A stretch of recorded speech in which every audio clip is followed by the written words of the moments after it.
suficiencia. ¿Tú qué crees que significa este término? Suficiencia, non sei en que sentido poñer, a verdade, es que... Eu creo que é que podes facer as cosas solo, en plan, non independente, como cando eres autosuficiente. Pois eu creo que a suficiencia é cando tes algo que non é que teñas pouco, tes algo, pero que tampouco te sobra, que tes o xusto e necesario, moi xusto.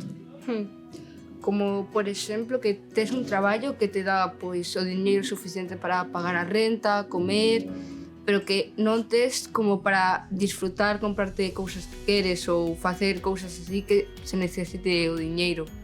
Eu creo que se di dunha persoa que ten os recursos económicos suficientes para poder vivir.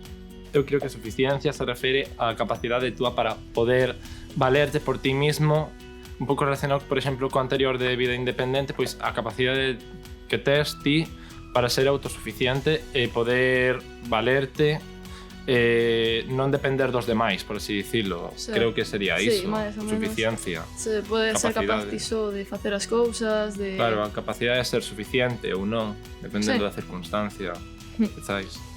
A suficiencia fai referencia a esta idea de vivir mellor con menos. En contra do que promove a nosa sociedade de base materialista, a suficiencia busca incrementar a calidade de vida das persoas sen acudir ao consumo material de cousas e desta forma reducir así o impacto das sociedades no medio ambiente. A suficiencia en xeral está moi ligada á idea de autolimitación. Deste xeito, unha persoa pode autolimitar o consumo excesivo de cousas, unha empresa pode autolimitar a búsqueda incansable de produción de beneficios e un goberno pode limitar a procura constante de crecemento económico. E desta forma centrarse no que verdadeiramente importa, que é mellorar a calidade de vida das persoas e das sociedades en xeral.